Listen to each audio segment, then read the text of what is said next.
శ్రీమాత్రే నమ. జయ గురు దత్తాత్రేయ నమ. ఈ వీడియోలో మనం జాతకులకి గృహయోగం ఎప్పుడు ఏర్పడుతుంది, అసలు వారి యొక్క జన్మజాతకంలో సొంత గృహయోగం ఉన్నదా లేదా అన్నది ఏ విధంగా తెలుసుకోవాల్సి ఉంటుంది, అలాగే గోచారంలో గ్రహాలు మారినప్పుడు ఏ గ్రహాలు అనుకూలంగా వచ్చినప్పుడు ఏ ఏ రాశుల వారికి సొంత గృహయోగం ఏర్పడుతుంది అన్న విషయాన్ని మనం ఈ వీడియోలో పరిశీలించే ప్రయత్నం చేద్దాం. ఈ వీడియోలో మనం సింహరాశి వారికి సొంత గృహం ఏర్పడాలంటే ఏ దైవాన్ని పూజించాలి, ఏ గ్రహం కలిసి రావాలి అని పరిశీలించినప్పుడు మరి సింహరాశి వారికి సహజంగా వీళ్ళు జన్మించడమే ఒక జమీందారీ కుటుంబం లాంటి కుటుంబంలో జన్మిస్తుంటారు. అంటే వాళ్ళు తాత ముత్తాతలు బాగా ఈ రాజ్యాన్ని సంబంధించింది గ్రామ పెద్దలు ఇలాంటి కుటుంబాల్లో జన్మిస్తూ ఉంటారు. అయితే వీళ్ళు పుట్టిన నాటికి చాలా వరకు ఆస్తులు తరిగిపోయి సాధారణంగా నివసించడానికి గృహం ఉంటుంటుంది. అటువంటి గృహంలో వీళ్ళు జన్మించడం జరుగుతూ ఉంటుంది. చిన్నప్పటి నుంచి కూడా వీళ్ళు చాలా గారాభంగా పెరగడం వల్ల అప్పటికే ఎంతో కొంత ఆస్తులు ఉండడం వల్ల సొంతంగా మనకు ఒక ఆస్తి సంపాదించాలి, మనం ఒక గృహం నిర్మించుకోవాలన్నటువంటి ఆలోచన చాలా కొద్ది మందికి మాత్రమే ఉంటుంది. అంటే ఎవరికైతే వీళ్ళు పుట్టినప్పుడు స్థిరాస్తి ఉండదో వాళ్ళు మాత్రమే స్థిరాస్తి సంపాదించడానికి ప్రయత్నం చేయడం జరుగుతూ ఉంటుంది. ఆల్రెడీ స్థిరాస్తి ఉన్న కుటుంబంలో జన్మించిన వారు చాలా వరకు వారి పెంచే విధానంలో లోపం అయితేనే, అలాగే బాధ్యతల వల్ల అయితేనే ఉన్న ఆస్తిని అమ్ముకోవడానికి ప్రయత్నం చేయడం జరుగుతూ ఉంటుంది. అంటే సహజంగా వీళ్ళకి ఈ చతుర్థ భావం వృశ్చిక రాశి అది సహజ రాశి చక్రంలో అష్టమ రాశి అవ్వడం జరుగుతూ ఉంటుంది. ఈ కారణం వల్ల ఈ రాశిలో జన్మించిన వారి పేరు మీద ఉన్నటువంటి ఆస్తి చాలా వరకు పోవడం జరుగుతూ ఉంటుంది. కొంతమంది ఉన్నా కూడా అది ఏ దేవస్థానానికో ధర్మ కార్యక్రమాలకో దానంగా ఇవ్వడం కానీ వాళ్ళకి రాసి ఇవ్వడం కానీ జరుగుతూ ఉంటుంది. ఈ విధంగా వాళ్ళు పెద్దలు ఇచ్చిన ఆస్తి పోగొట్టుకున్న తర్వాత మళ్ళా సొంత ఆస్తి సంపాదించుకోవడానికి ప్రయత్నం చేయడం, వాళ్ళకి అప్పటికి ఉన్నటువంటి దశలు సహకరిస్తే కంప్లీట్గా వాళ్ళు అనుకున్నది చేరుకునే అవకాశం ఉంటుంది. కాబట్టి ఏదైనా సింహరాశి వారు సొంత ఆస్తిని జాగ్రత్త పెట్టుకోవడంలోనే ఎక్కువ కష్టపడవలసి ఉంటుంది. మరి వీళ్ళకి సొంత ఆస్తి గృహం ఏర్పడాలంటే ఎలాగా అంటే కొంతమందికి డబ్బులున్నా సొంతంగా ఆస్తి కొనాలంటే అది జరగకుండా పోతూ ఉంటుంది. వీళ్ళకి సహజ 4వ స్థానం ఏదైతే గృహం, చదువు, వాహనం ఇస్తుందో అది ఈ రాశి వారికి 12వ రాశి అయింది. ఆ కారణం వల్ల కూడా వీళ్ళ పేరుతో స్థిరాస్తులు ఉండే అవకాశం లేదు. అందువల్ల వీళ్ళ భార్య పేరుతో స్థిరాస్తి సంపాదించుకున్నా గృహం కట్టుకోవాలన్నా 100% సమకూరే అవకాశం ఉంది. అంటే సప్తమానికి 4వ స్థానం వృషభం అవుతుంది. కాబట్టి సహజంగా ఉన్నత స్థాయి కుటుంబంలో వచ్చినటువంటి భార్యకి ఆవిడ పేరు మీద కానీ లేదా మీ యొక్క సంతానం కలిగితే ఆ పిల్లల పేరు మీద కానీ ఆస్తి కొనుక్కోవడం కానీ ఇల్లు కట్టుకోవడం కానీ చేస్తే కంపల్సరీగా మీకు సొంత గృహం ఏర్పడే అవకాశం ఉంటుంది. మీ పేరులో లేకపోయినా మీది అనిపించుకుంటారు. అలాగే మీరు ఎట్టి పరిస్థితుల్లో కూడా సొంత ఊర్లో ఎక్కడైతే మీకు ఆస్తులు ఉండేవో, ఎక్కడైతే మీ తల్లిదండ్రులు ఉన్నారో, ఎక్కడ మీరు ప్రైమరీ ఎడ్యుకేషన్ జరిగిందో ఆ ప్రాంతంలో గృహం అన్నది సాధ్యమైనంతవరకు మీరు నిర్మించుకోలేరు. ఒకవేళ అక్కడ ఆస్తి ఉన్నా దాన్ని మీరు అనుభవించలేరు. అది ఎవరో ఒకరు అనుభవిస్తూ ఉంటారు. లేదంటే కొంతకాలానికి మీరు మీ పిల్లలు అంతా కూడా వేరే ప్రాంతంలోనో వేరే దేశంలోనో వేరే కంట్రీలో స్థిరపడటం వల్ల అది ఏదో అనాశరణాలయానికో గ్రంథాలయానికో పంచాయతీకో ఇవ్వడం జరుగుతూ ఉంటుంది. ఇంకా కొంతమంది దాన్ని ఇంకా ఇంప్రూవ్ చేసి ఒక కళ్యాణ మండపం గాను, గ్రంథాలయం గాను కట్టి అది ప్రజల ఉపయోగార్థం ఇవ్వడం జరుగుతూ ఉంటుంది.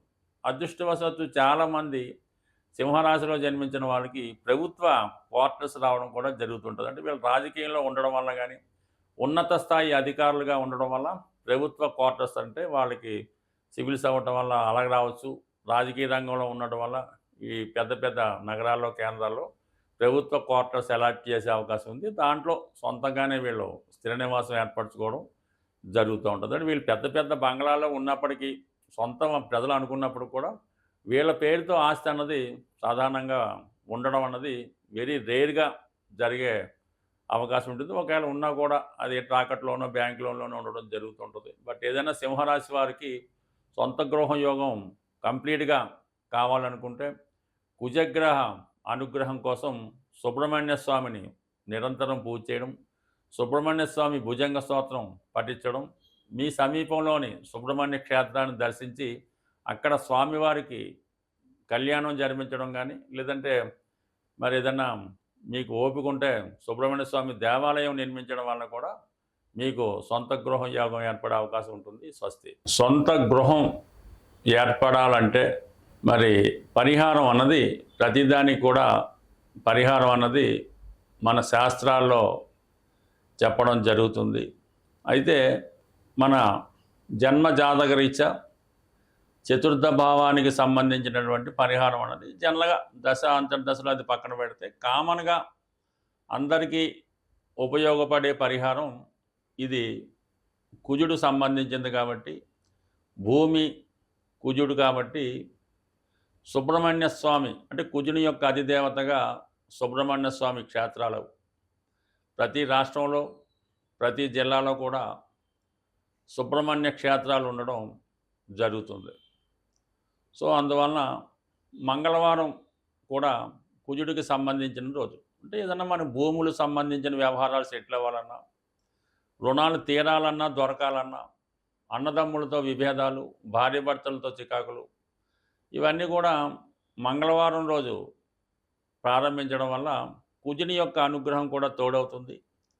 సుబ్రహ్మణ్య స్వామి యొక్క సంకల్పం, మన యొక్క సంకల్పం కూడా తొందరగా నెరవేరాలంటే మంగళవారం రోజు మీరు ఒక 6 మంగళవారాలు ఎన్నుకొని మీ ప్రాంతంలో, సమీప ప్రాంతంలో ఉన్నటువంటి సుబ్రహ్మణ్య స్వామి క్షేత్రాలు 6 సెలెక్ట్ చేసుకోవడం, ప్రతి మంగళవారం ఒక క్షేత్రాన్ని దర్శించడం, అక్కడ ఉన్నటువంటి సుబ్రహ్మణ్య స్వామి ఉంటారు, అలాగే జంట నాగులు ఇవన్నీ కూడా ఉంటాయి.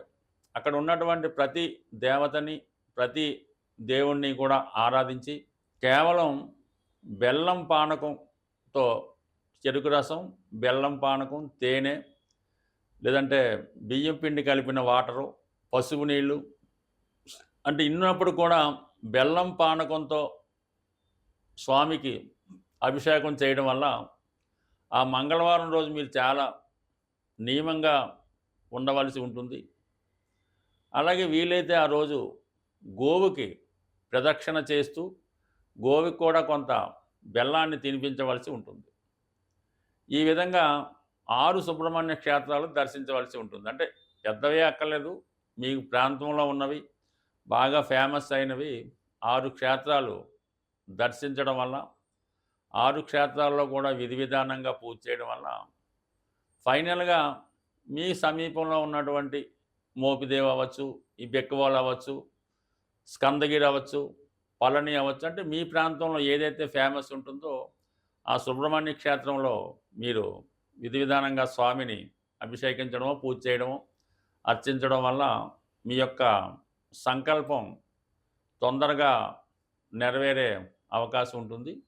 సో ఇవన్నీ వీలు కాని వాళ్ళు మరి ఒక 41 రోజులు మీ యొక్క క్షేమతారలో ప్రారంభించి ప్రతి ఒక్క రోజు నిర్దిష్టమైన సమయంలో హనుమాన్ చాలీసా పారాయణ చేయడం వల్ల కంపల్సరీగా మీకు ఈ 41వ రోజులో నాటికే ఏదో ఒక శుభవార్త మీరు సొంత గృహ సంబంధించిన విషయంలో నెరవేరే అవకాశం ఉంది. అంటే ఏదైనా మనం పని ప్రారంభించేటప్పుడు తారాబలం కూడా ఇంపార్టెంట్గా చూసుకోవాల్సి ఉంటుంది. అది సాధన తార కొన్నింటికి, క్షేమతార కొన్నిటికి ఈ విధంగా తారాబలాన్ని ఎన్నుకొని మనం ఈ యొక్క ప్రక్రియ ప్రారంభించినప్పుడు కంపల్సరీగా మీ యొక్క సొంత గృహం నెరవేరుతుంది. బట్ ఏదేమైనా సొంత గృహం నెరవేరాలంటే ముందు మీరు నివసిస్తున్నటువంటి గృహం వాస్తుపరంగా ఎటువంటి దోషం లేకుండా ఉండాలి. మీరు అద్దెకున్న ఎవరింట్లో ఉన్నా దాన్నే సొంత గృహంగా భావించి ఆ గృహాన్ని పరిశుభ్రంగా ఉంచడం, పాత వస్తువులు లేకుండా, బూజులు పట్టకుండా, చెదలు పట్టకుండా, ఇరిగిపోయినవి లేకుండా చక్కగా నీట్‌గా ఉంచడం వలన అది మీకు ఇమ్మీడియేట్‌గా ఒక కొత్త సొంత గృహాన్ని ఏర్పాటు చేయడం జరుగుతూ ఉంటది. అంటే మనం చూడగానే ఒక ఇంటి చూసినప్పుడు ఇది మీకు అద్దిల్లో ఉంటున్నారో, సొంత ఇల్లులో ఉన్నారో అర్థమైపోతూ ఉంటది. అందువల్ల మీరు అద్దింట్లో ఉన్నా, సొంత ఇల్లులాగా దాన్ని పవిత్రంగా చూస్తే మీకు ఆ అమ్మవారి కృపతో సొంత గృహం ఏర్పడే అవకాశం ఉంటుంది. స్వస్తి.